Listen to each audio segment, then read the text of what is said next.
Vamos a ver nuestras Biblias, primera de Juan, capítulo 4, verso 11. Vamos a continuar con nuestra serie, Cartas de un Padre. Y es el tema número 26 de esta serie. El tema de esta mañana se titula Amar y conocer.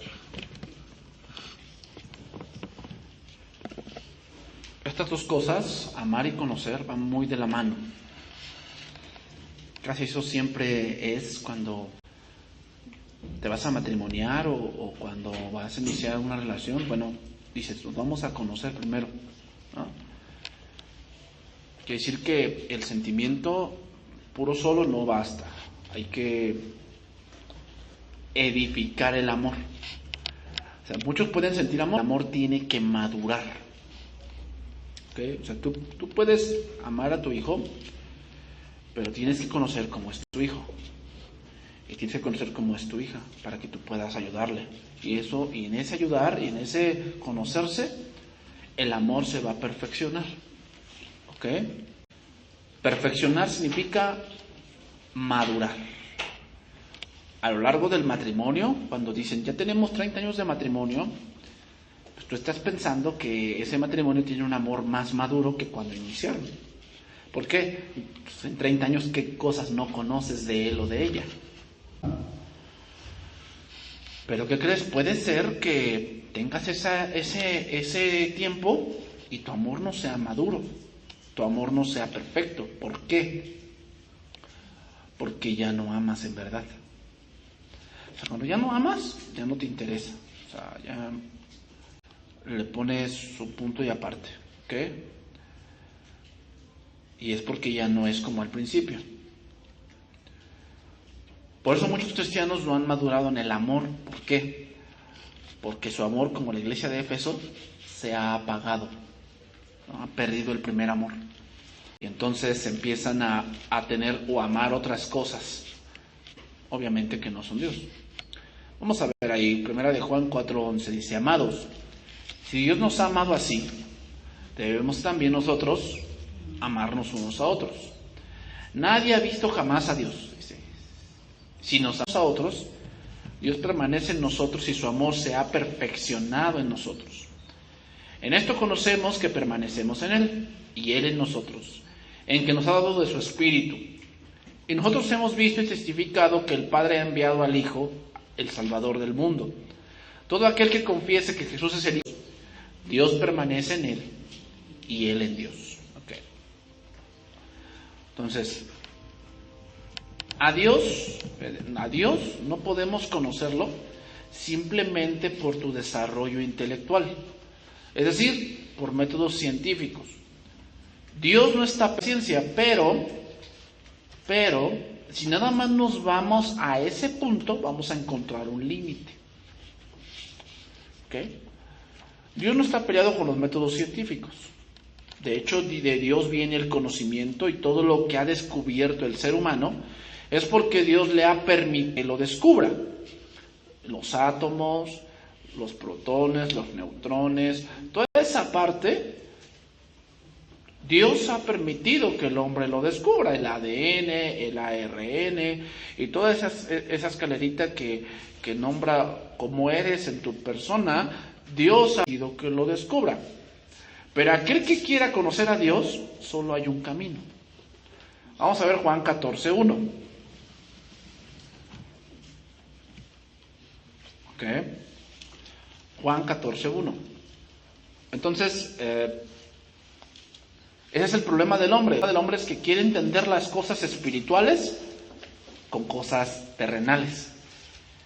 Y algunas cosas sí las vas a entender, pero otras cosas no. O sea, ¿cómo entenderías la Trinidad? Entonces, es que es como el agua.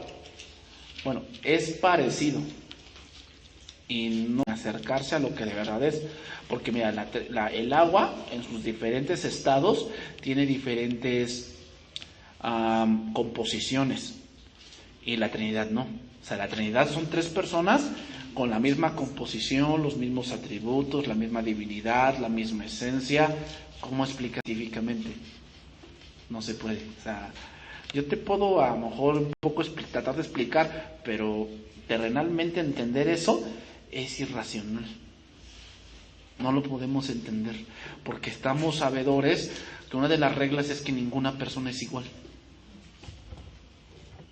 Entonces, como que meterte en tu mente que hay 3 personas que son iguales, que piensan igual, que tienen la misma santidad, que tienen la misma divinidad, que tienen la misma eternidad, que habitan en todo lugar, que fueron los creadores de todo el universo, que tienen el mismo poder.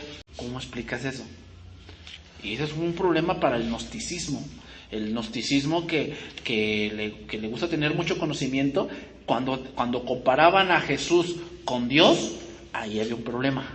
¿Por qué? Porque, a ver, mi conocimiento me dice, según los gnósticos, ellos tenían un conocimiento llamado el conocimiento del dualismo. El conocimiento del dualismo decía que todo tiene un plano. Entonces, es decir, nosotros en este cuerpo estamos en un plano más bajo que Dios.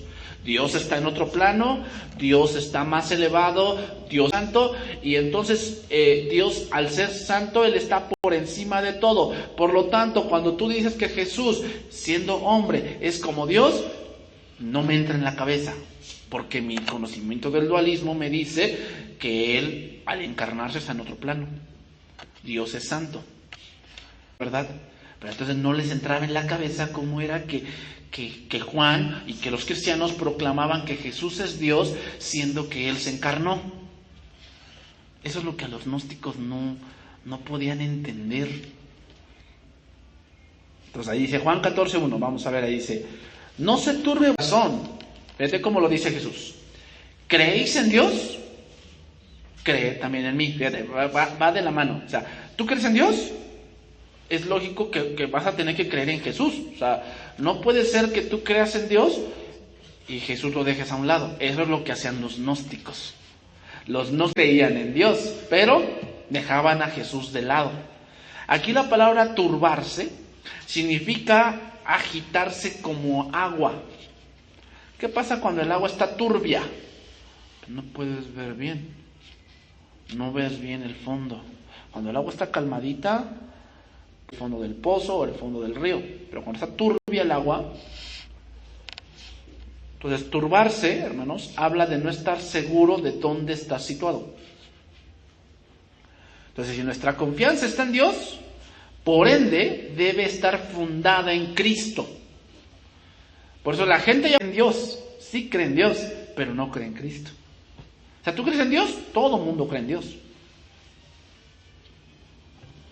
Pero cuando hablamos ya de Jesucristo, esa es otra cosa. O sea, si yo creo en Dios, bueno, si crees en Dios y toda la cosa, sí, yo sí creo en Dios, yo creo que, pues debe haber por ahí alguien que las cosas. Bueno, y tú sabes que Cristo es el único camino y que si no te arrepientes, ¿te vas a ir al infierno? Bueno, no creo, porque, pues, hay otros hombres que también son muy santos. O sea, ¿qué me dices de Buda? ¿Qué me dices de Gandhi? ¿Qué me dices de Mahoma? Pues ¿qué me dices de la madrecita de Jesús? O sea, Dios por algo ella tuvo a Jesús, no, porque ella era muy buena. ¿Te das cuenta? Entonces, creer en Dios, pero Cristo, bueno, ahí tiene sus porqués, ¿no? Jesús dijo: no se turbe vuestro corazón, ¿creéis en Dios? Creed también. O sea, es por ende. O sea, no podemos decir que creemos en Dios y no creemos en Jesús. Ahora, si le amamos, ¿qué? Vamos a permanecer en Él. Sigue diciendo: en la casa de mi Padre muchas moradas hay. O sea, ¿por qué dice eso Jesús? ¿Por qué hay lugar, dice en lenguaje actual? En la casa de mi Padre hay lugar para todos. Si así no fuera, no les habría dicho nada. Voy allá a preparar lugar para ustedes. ¿Quién va a preparar lugar?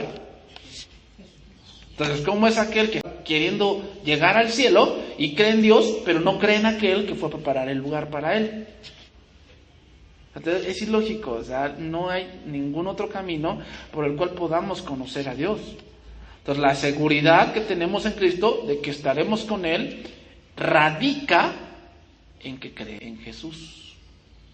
Entonces, podemos creer en Dios, como todo el mundo lo hace, y dice que lo hace. Sin embargo, desechar al Hijo de Dios es no estar seguros de a dónde vamos a ir.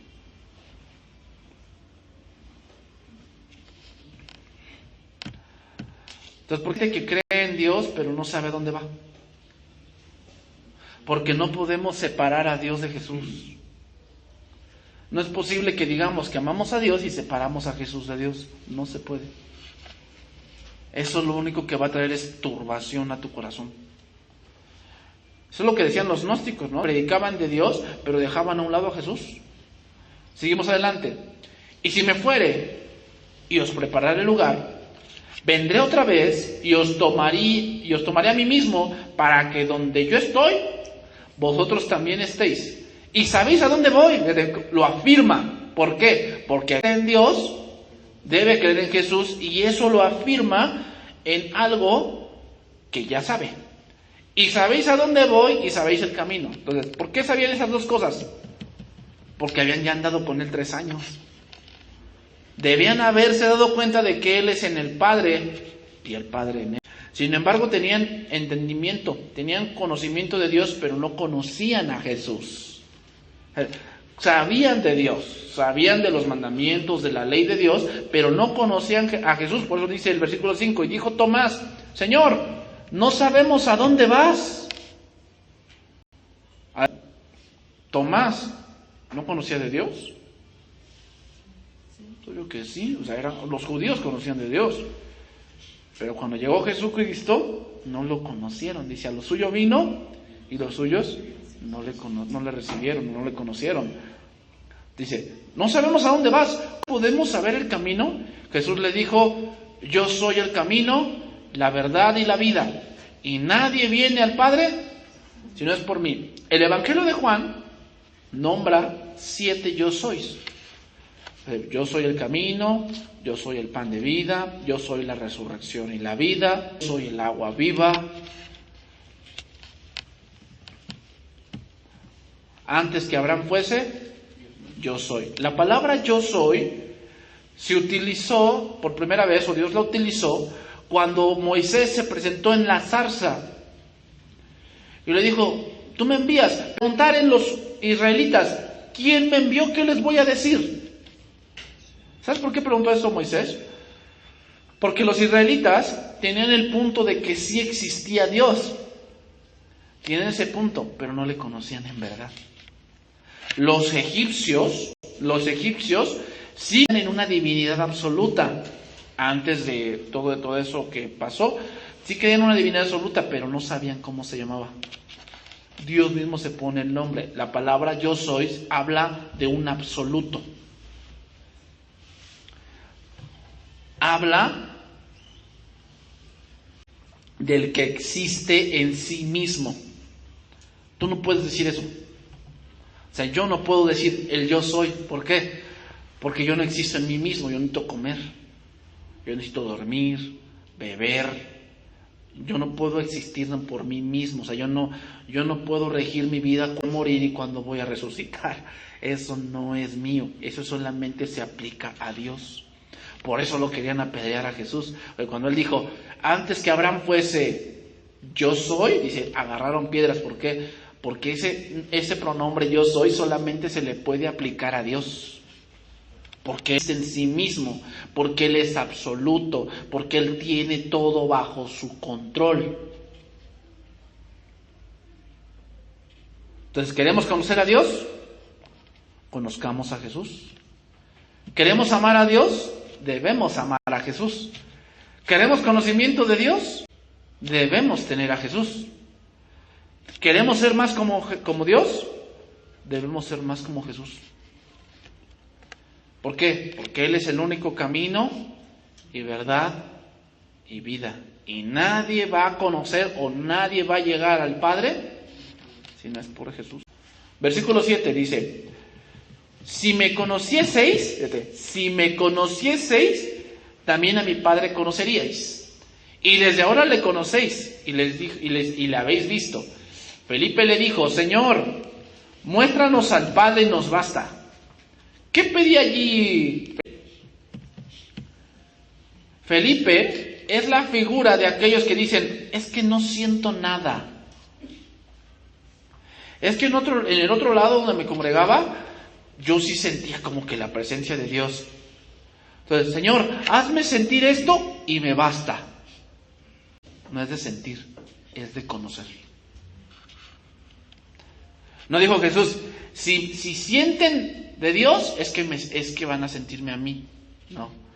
Si me conocieseis, la palabra griega es ginosco. Habla de alguien que está cercano a. Si me conocieseis a mí, también a mi Padre conoceríais.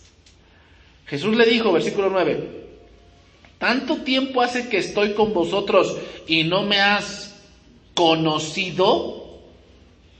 Conocido, otra vez, ginosco. O sea, no de que, pues yo quiero ser como Felipe, quiero sentir para creer. No, debes de conocer. Ese es el punto de hoy. O sea, por eso esas reuniones de milagros y sanidades se llenan, porque toda la gente quiere sentir para creer, y no es así. Deben de conocer. Si tú no conoces, Satanás puede hacer un milagro y te puede engañar. El que me ha visto a mí, ha visto al Padre. ¿Cómo pues dices tú, muéstranos al Padre? Entonces no seamos como Felipe, hermanos, que de decirle, Señor, solo hazme sentir esto y me basta. O solo hazme entender esto y me basta. No, sino más bien es conocer a Jesús. Entonces retomamos. 4:11 de Juan. Amados, si Dios nos ha amado así, debemos también nosotros amarnos. Entonces, eso es lo que nos ha enseñado nuestro Maestro. Entonces, si somos discípulos de Jesús, debemos vivir o andar como Él anduvo. Ahora, la pregunta que viene aquí es, ¿cómo se muestra el gran amor? Si dicen los gnósticos que no vino.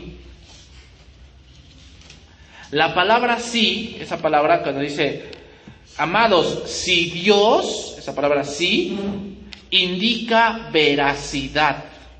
O sea, Juan está diciendo, Él vino y nos amó. Está diciendo, pues estoy dudando como que a lo mejor si vino o no. No, con esa palabra, si Dios nos ha amado así, está diciendo, eso ocurrió. Eso ocurrió. Entonces, si Él nos ha amado así, si Él nos ha enseñado eso, ¿cómo debemos andar nosotros? En esa métrica, amándonos. Ahora, ¿a qué se refiere con que nos amemos?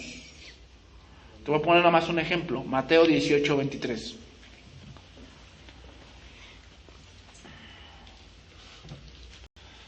No es ser hippie, hermanos, de que amor y paz. Amor y paz. Y, ay, hermano, no importa yo te amo. No. O sea, es mucho más que eso. Hablamos de actitud, hermanos.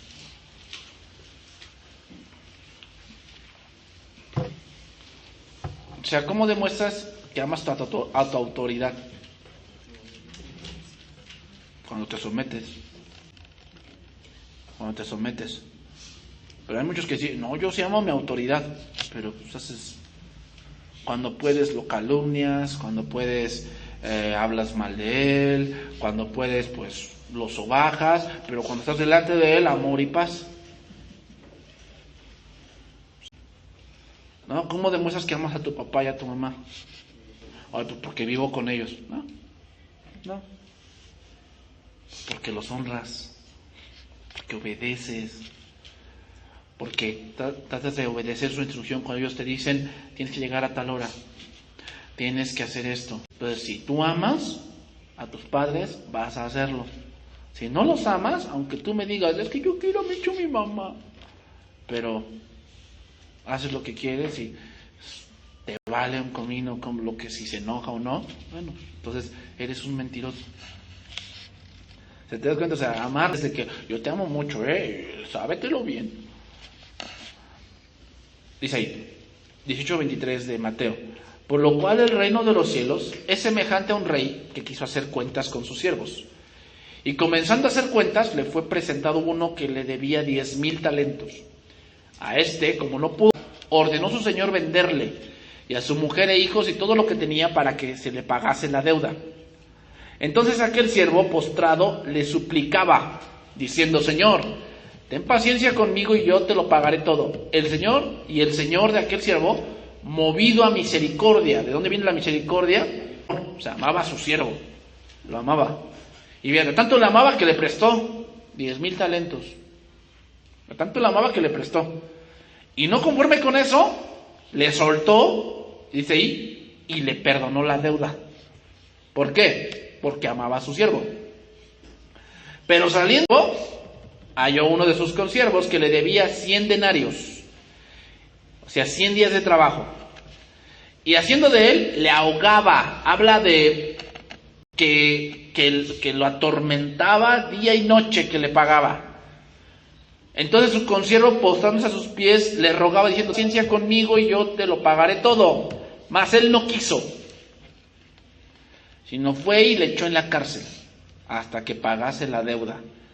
Viendo sus consiervos que lo que pasaba, se entristecieron mucho y fueron y refirieron a su señor todo lo que había pasado. Entonces, llamando a su señor, le dijo: siervo malvado, toda aquella deuda te perdoné porque me rogaste. O sea, te mostré amor, te mostré mi misericordia, te mostré esa parte donde yo me puse en tu lugar y dije: bueno, yo quisiera que me perdonaran a mí también si yo tuviera una deuda. ¿No debías tú también tener misericordia de tu consiervo? O sea, si yo te he amado así, ¿no debías tú haber amado igual? Entonces su señor, enojado, le entregó a los verdugos hasta que pagase toda lo que debía. Versículo 35. Así también mi Padre Celestial hará con vosotros. Si no perdonáis, el perdón es un símbolo de amor.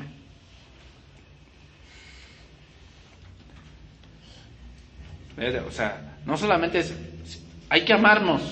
¿Qué es eso de que no vamos a tener problemas? Eso es obvio que no. O sea, problemas vamos a tener. Pero obviamente si tu hermano viene contigo y se postra delante de ti y te dice: perdóname porque te ofendí, ¿qué debes hacer tú? Que perdone Dios.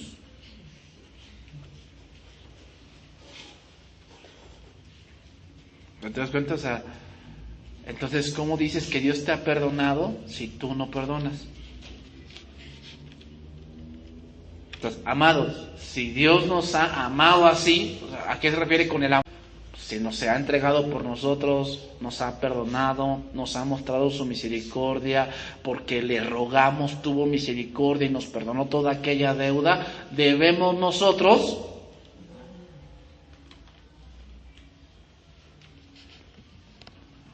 pero ya ves, nomás porque la lengua ya no quiere venir. ¿Por qué no quieres venir? No le quiero ver la cara a ese hipócrita. Ah, entonces tienes rencor. No es eso. Simplemente es que evito problemas. No, pues ya lo tienes. Ya tienes un problema ahí. ¿Dónde? En tu corazón. Ya lo tienes. Tienes ahí un problema, el cual el pastor no puede solucionar. Lo tienes que solucionar tú. Porque tú tomaste la decisión de dejar entrar eso en tu corazón.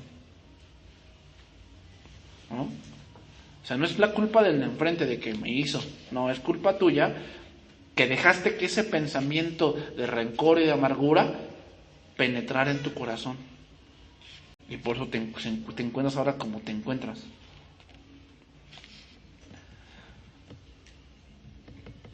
Entonces, si Él nos ha amado así, nosotros también debemos que también amar. O sea, se refiere a todo ese conjunto de un hijo de Dios que debe hacer porque Él lo ha vivido.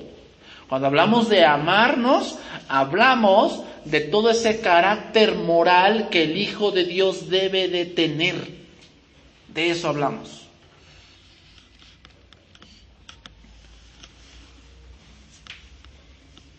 Primera de Juan 4:12. Dice ahí: nadie ha visto jamás a Dios. Tú dices: a ver Juan, eso es lógico. O sea, nadie ha visto jamás a Dios. O sea, nadie así en persona. ¿Qué lo dice esto? Viendo la historia, Los gnósticos aseguraban que su conocimiento venía directamente de Dios, porque es más, ellos le vieron cara a cara. Eso decían los gnósticos. O sea, decían que su conocimiento venía de Dios porque ellos se fueron hasta el tercer cielo a recibirlo. Por eso dijo Juan, nadie ha visto jamás a Dios. Aquí la palabra ver, esa palabra visto, viene de una palabra griega, fíjate bien, viene de una palabra griega de seaomai, y significa mirar de cerca. Así significa mirar de cerca. Pero hay otra palabra más raíz. De esta palabra griega viene la palabra castellana oftalmólogo. La palabra griega es optanomai, y viene oftalmólogo, y significa mirar fijamente. Significa también observación voluntaria. Ya sabes, la oftalmología es la ciencia que se encarga de la vista. ¿Okay? Las religiones orientales tienen ese tipo de gnosticismo, hermanos. Por decir, la religión del budismo se le llama los nirvanas. Hablan de ir en niveles hasta ver el rostro de Dios. Por eso cuando tú ves una estatua de Buda, él está así. ¿Por qué? Porque está saludando a Dios. Porque llegó a ese punto del nirvana y entonces vio a Dios. ¿Y qué? Eso tienen las religiones orientales. Las religiones orientales hablan de una meditación tal que pueden llegar al mismo plano de Dios. Se meten a meditarlo. Ahí ves a los vudús o en este caso los hombres estos que se van allá a los Andes y se ponen allá a meditar, ¿no? Se ponen en un cuarto donde nada más le ponen agua y se ponen allá a meditar por días. Eso es lo que hacían los gnósticos. Nadie ha visto a Dios y quedó vivo. Mira, vamos a ver, Juan mismo lo experimentó. Juan 1:17, Apocalipsis 1:17.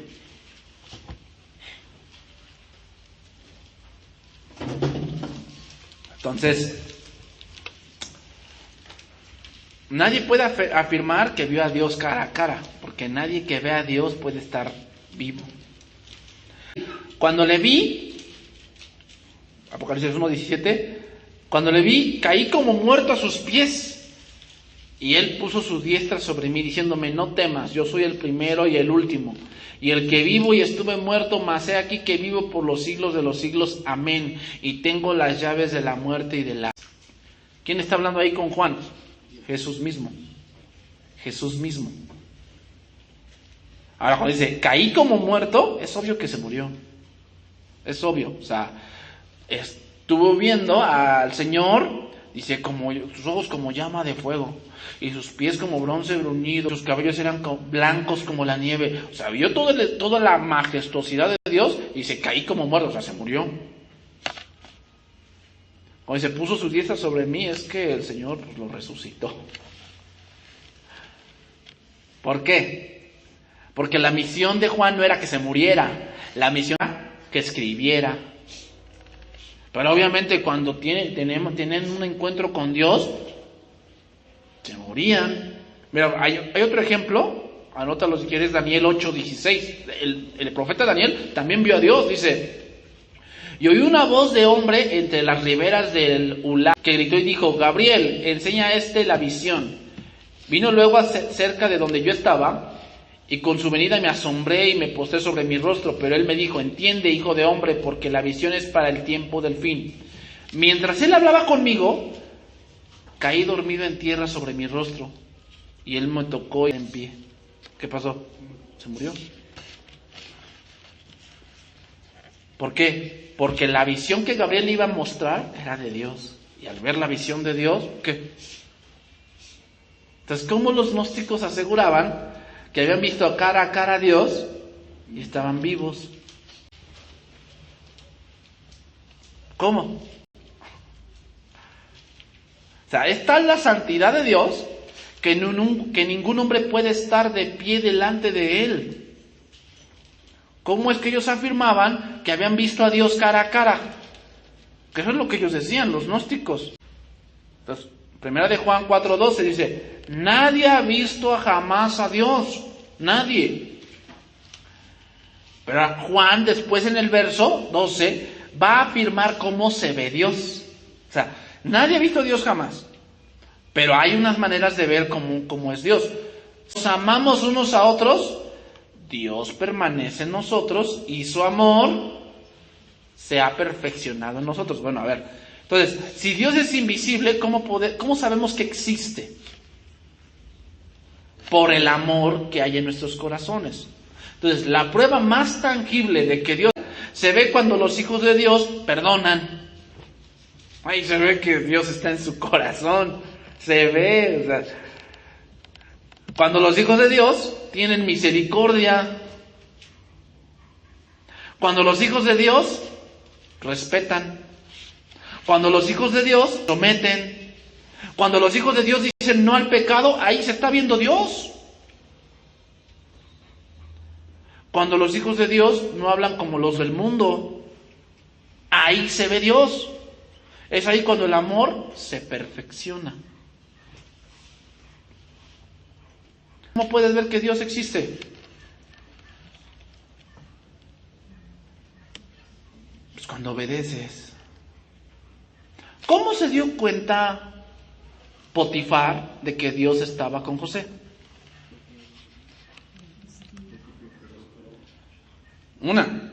Pero ¿sabes a qué se refiere esa palabra prosperidad? Habla de que era un hombre recto.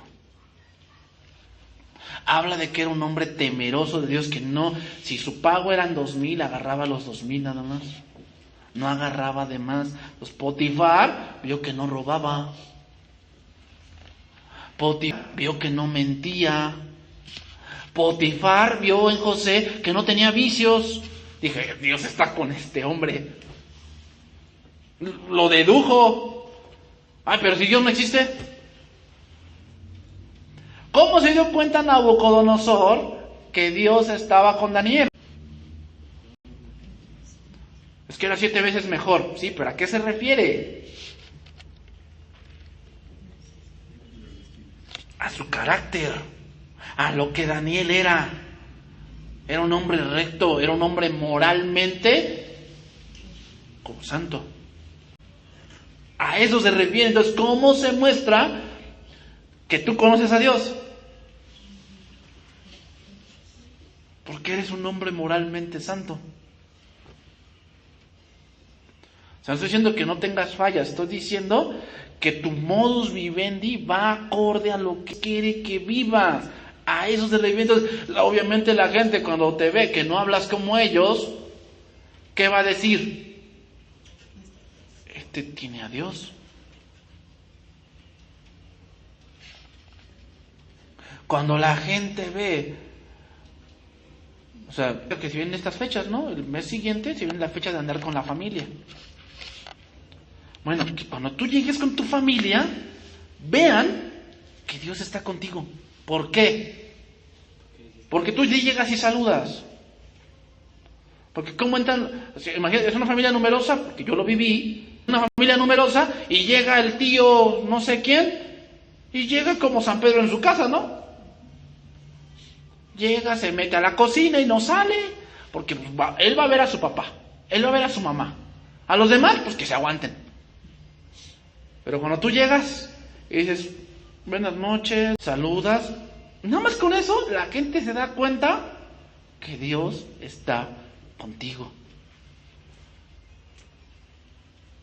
¿Ves? Nada más, o sea, con esas cosas. Ay, ¿tú qué piensas de esto? Y no te expresas de que no, es que son quién sabe qué, son hijos irresponsables, todo eso, vociferar. No, cuando tú dices, hablas de una manera coherente, una manera respetuosa, la gente ¿qué va a decir? Dios está con él. Ajá. Ahí se perfeccionó tu amor. Y no les estás diciendo que amas a Dios, ¿eh? Vean todos que yo amo a Dios. No. Se ve por cómo te conduces. Ahí se ve.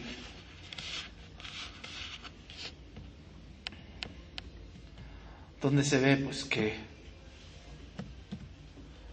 pues, todos andan desperdigados, ¿no? Algo que yo he visto muy marcado en muchas personas que de verdad conocen a Dios, es que por aquí está Él, pues en esas reuniones familiares, otra vez rezando ese punto, está el tío acá y la esposa anda metida por allá. ¿No? ¿Cómo se ve que amas a Dios? Que haya el hombre, ¿y dónde está mi esposa? Ay, ya, déjala un momento, déjala que ella también disfrute. No, es que mi esposa, yo quiero estar con mi esposa, yo vine con ella. Entonces, ¿qué dice la gente? Ay, este hombre de verdad le quiere a su esposa. Y al ver que amas a tu esposa, ¿qué dicen? Con él.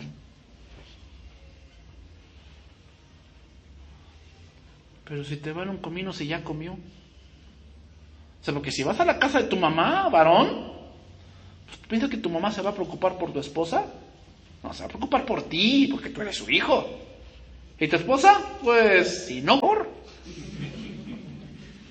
Ah, sí. Entonces, ¿quién se debe encargar de eso? Ella. Pues ella que se sirva. No, viene contigo. Y si ven eso en ti, varón, van a decir, Dios está con él. Porque en vez de que esas reuniones sean de edificación, salen peleados. Salen peleados porque no le das su lugar, porque tú la ves que la están ofendiendo y tú no dices nada, porque ves que ella no le dieron ni siquiera el asiento a la mesa y tú estás contampante en la mesa y ella que se aguante. O sea, no. Ahí solamente ven que tú te pareces igual a todos. ¿Amas a Dios? Bueno, se muestra en tu carácter moral. Ahí se muestra que amas a Dios. Dice ahí en Corintios 5:17. De modo que si alguno está en Cristo, nueva criatura es.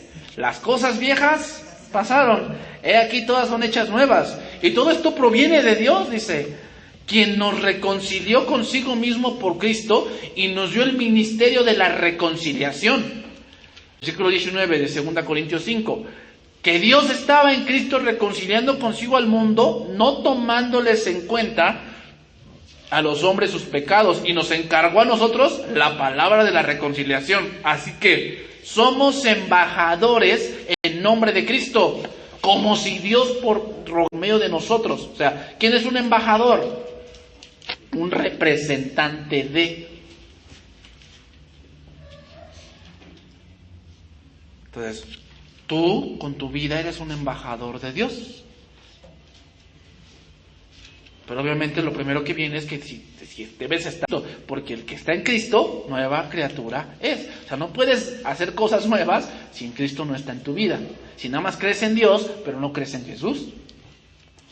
Entonces continuamos. Versículo 13. En esto conocemos, primera de Juan 4:13. En esto conocemos que permanecemos en Él. Otra vez esa palabra. ¿Qué? Permanecer. Permanecer.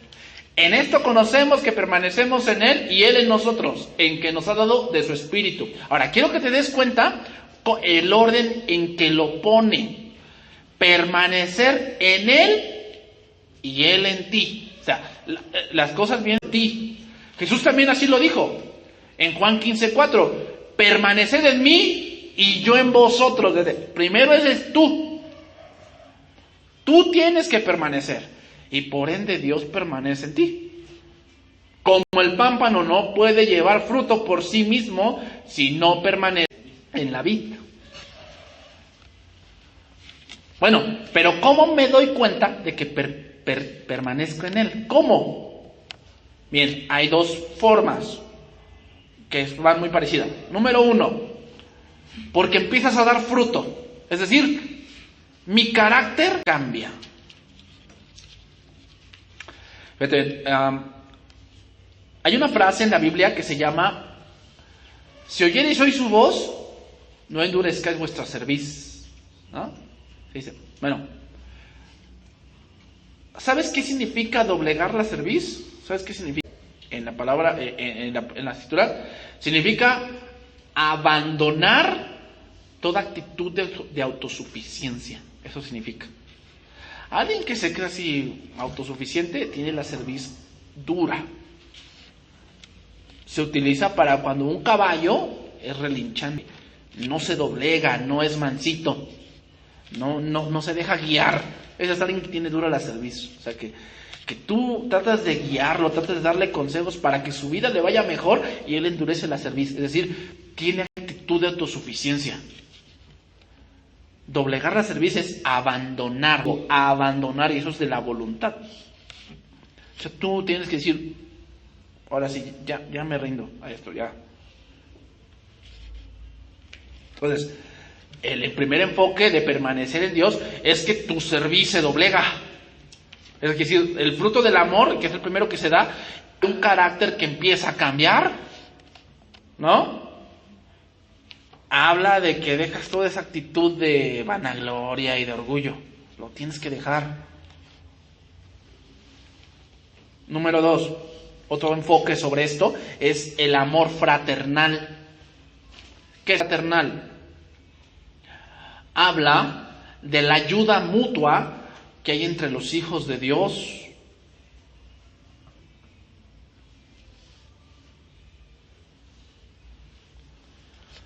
Entonces, alguien que no permanece, lo primero que no tiene es amor. Es lo que se ve que no tiene. ¿Por qué? Porque se la vive todo el momento peleando. Ese no tiene amor. No tiene amor. ¿Por qué? Porque dice palabras hirientes. Muy hirientes. Dice palabras sin sentido. Aquel que no tiene amor es perdona ni lo más mínimo. No lo perdona.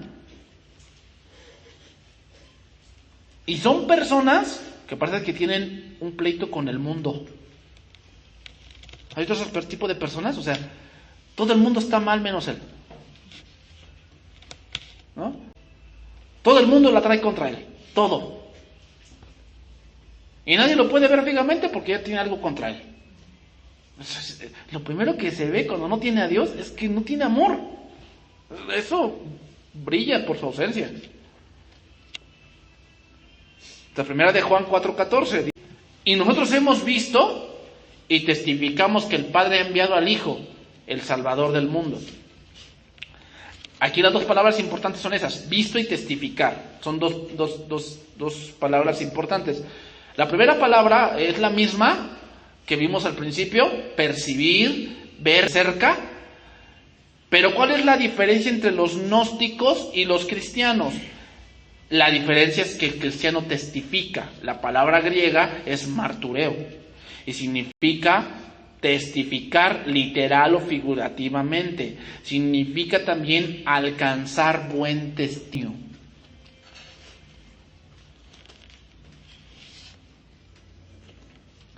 Entonces, ¿cómo se ve que alguien de verdad ha visto a Dios? Por cómo vive. Pero adivina qué, Juan sí le vio. O sea, y no me refiero a Apocalipsis, me refiero a que él anduvo con él 3 años. ¿Y qué dice Juan 1? Y vimos su gloria, gloria como del unigénito del Padre, lleno de gracia y de verdad. Entonces, ¿qué testificamos? Si le hemos visto, ¿qué testificamos? Que Jesús es el Salvador del mundo. Eso es lo que testificamos. ¿Por qué? Porque los gnósticos creían que la salvación se obtenía por medio de un conocimiento más elevado. Ellos decían que entre tú más fueras elevándote, tú te ibas a alejar más del pecado. Pero lo que los gnósticos no sabían, o lo que ellos daban a entender, es que ellos presumían de mucho conocimiento, pero se entregaban a los placeres inmorales. O sea, velo así y date cuenta, investiga aquí en el mundo secular. Tú ve a las gentes que tienen mucho conocimiento, que a lo mejor tú dices, presumen de tener un gran alcance de conocimiento, y uno de los pecados más marcados que tienen son la inmoralidad. Tú velo así. O sea, grandes medios grandes médicos que tú dices, no, son una eminencia en su ciencia o en su rama de ciencia, pero andan con 2 o 3 enfermeras. Un gnóstico. O sea, tiene conocimiento. Sí lo tiene. Y es muy bueno. Pero ese conocimiento sirve en su vida moral. Eso es lo que los gnósticos hacían. Y a eso se compara Juan. Juan dice, ¿tú le has visto? Sí. Tu vida moral refleja que andas como Jesús. Los gnósticos dicen que le han visto, pero vean cómo viven. Eso es lo que Juan está diciendo. Los gnósticos llamaban a sus núcleos angelicales, así le llamaban ellos. Decían que el conocimiento supremo de Dios había llegado a ellos por medio de ángeles.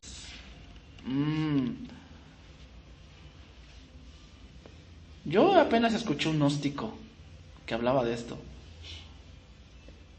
Ese que tiene nombre de dinero.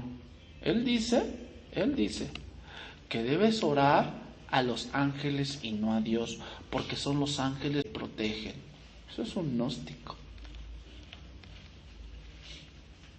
Porque cuando dice a sus ángeles mandará, Salmo 91, debemos entender la poesía hebrea. Los ángeles no están para proteger, están para dar mensajes. Siempre cuando tú ves un ángel en la Biblia es porque tiene un mensaje.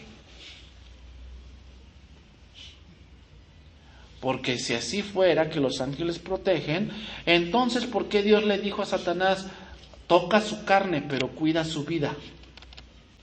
Si no, voy a mandar un ángel a que te reprenda. No, hermano, o sea, si tú te estás diciendo que los ángeles son los que te protegen, estás diciendo que Dios no es suficientemente poderoso para guardarte sin caída. ¿Tus angelitos de la guarda? No me desampares ni de noche ni de día. Eso es gnosticismo, hermanos. Tengan mucho cuidado, ¿eh? Es que la Biblia dice que el ángel de Jehová acampa. Y otra cosa, cuando se habla del ángel de Jehová, habla de Cristo mismo. Se llama una teofanía. O sea, hermanos, no se dejen ir por esas cosas. Eso del culto a los ángeles no es de Dios. No es de Dios. Es un gnosticismo. Ellos así le llamaban. Y fíjate, cuando Juan dice, releemos otra vez ese verso, dice, y nosotros hemos visto y testificado que el Padre ha enviado al Hijo, el Salvador del mundo. Esa frase, el Salvador del mundo, gnósticos lo empleaban para 2 cosas. Número 1, para el cementerio griego. ¿Sabes qué es eso?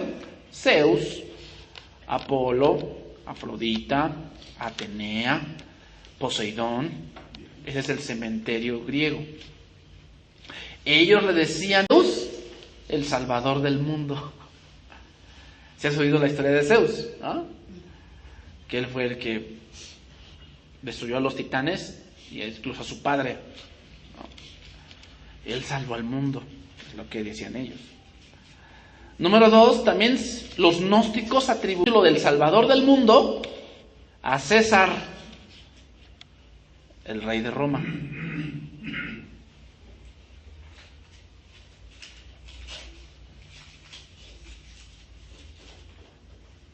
Por eso cuando Juan dice, y nosotros testificamos que Jesús es el Salvador, o sea, tu conocimiento gnóstico de tu cementerio griego y todas esas cosas, eso es una falacia. Porque si así fuera, vivirías de otra forma.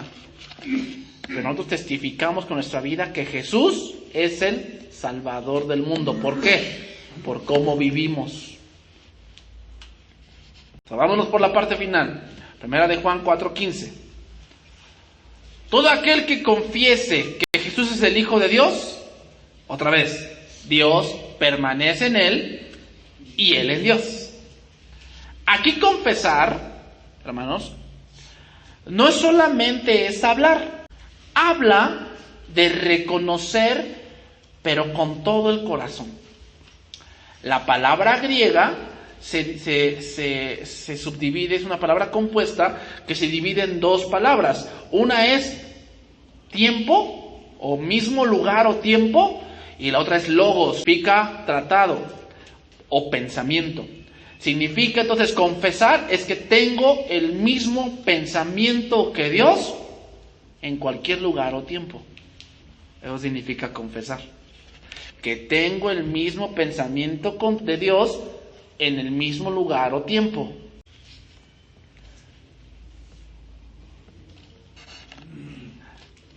Juan, al decir el que confiesa, está hablando de la deidad de Cristo. Los gnósticos jamás confesaban eso. Ellos decían, Jesús era un brillo de la santidad de Dios. O sea, Dios es 3 veces santo, ¿no? Santo, santo, santo es el Señor. Bueno, pero de esas 3 santidades hay más santidad. O sea, santo, santo, santo, y luego hay una santidad inferior, y después otra santidad inferior, y después viene Jesús. Eso es lo que decían los gnósticos. Pues básicamente ya Jesús como que es la mínima parte de la santidad de Dios, o sea, ya casi no es Dios, porque se encarnó. Eso es lo que decían los gnósticos. Entonces, por eso dice Juan, el que confiesa que Jesús es Dios, ese permanece. ¿Por qué? Porque creéis en Dios, creed también en mí. O sea, no puedes creer en Dios y no crees en Jesús.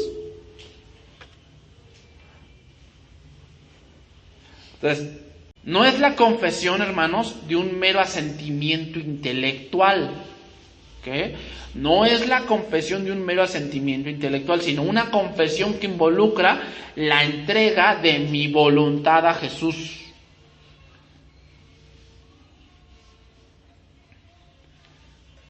Entonces nos cuesta visualizar esta relación, pero podríamos compararla de que permanezco en Dios y Dios en Él, en el ámbito natural, con un hierro en el fuego, o una esponja en el agua, o un globo en el aire caliente. En cada uno de estos casos, el fuego en el hierro, o la esponja en el agua, o un globo de aire caliente en el aire, el objeto está en un elemento y el elemento está en el objeto. La esponja, cuando tú la metes para lavar tus trastes, tú metes el jabón y ¿qué pasa? El jabón entra en el objeto, ¿no?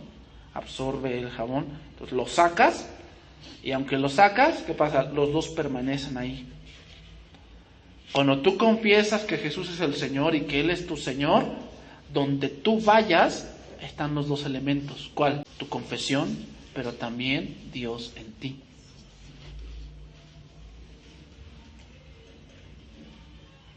Entonces vamos a terminar con un verso más. Colosenses 1:15.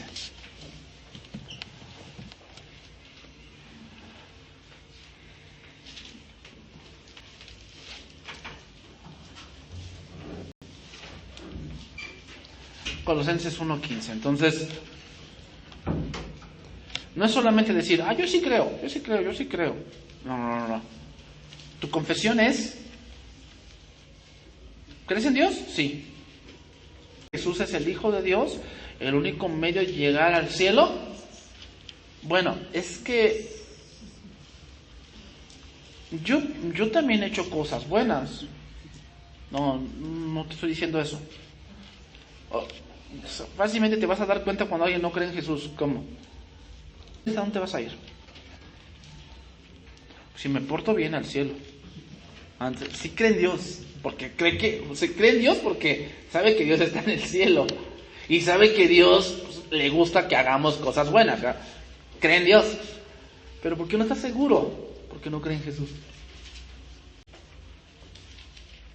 ¿Creéis en Dios? O sea, no se turbe vuestro corazón. O sea, un corazón turbado es aquel que cree en Dios, pero no cree en Jesús. Está turbado ese corazón. Pero un corazón que no tiene turbación es aquel que cree en Dios y cree en Jesús también.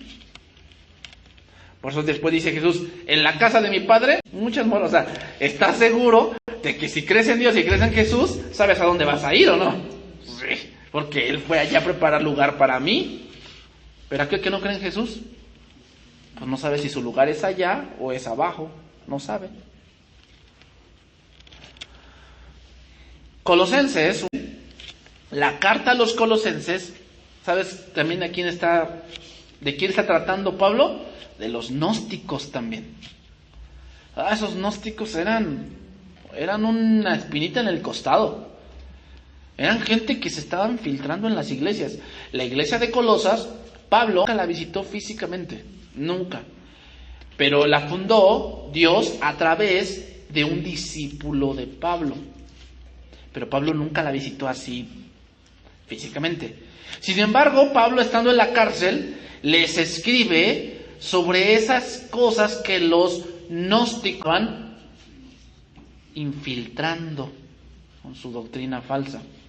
Y una de ellas era quitarle la divinidad a Cristo. Los gnósticos decían eso, que Cristo no era Dios, que debían conducirse o encomendarse a los ángeles. Decían eso los gnósticos. ¿Y qué crees? Varios cristianos de Colosas estaban cayendo en esa falsa doctrina. Por eso les dice, Él es la imagen del Dios invisible, el primogénito de toda creación. O sea, Cristo es una copia, es la misma esencia de Dios, significa. El primogénito de toda creación significa lo más importante de todo. No el primer ser creado, sino lo más importante de todo. Es decir, que si Él no dice nada de la creación, hubiera estado. Así lo dice, porque en Él fueron creadas todas las cosas, las que hay en los cielos y las que hay en la tierra, visibles e invisibles, sean tronos, sean dominios, sean principados, sean potestades, todo fue creado por medio de Él y para Él. Y Él es de todas las cosas. Ahí habla de la eternidad de Cristo. Eternidad de Cristo habla de que Él no tiene comienzo, de que Él no es la creación. La creación fue creada por Él. Eso se llama el panteísmo. ¿Qué es el panteísmo? Que piensan que la creación es Dios. El árbol es Dios, el río es Dios, el dios sol, la diosa luna, el dios Popo, el dios volcán, ¿verdad? Así eran los indios, ¿no? La madre naturaleza.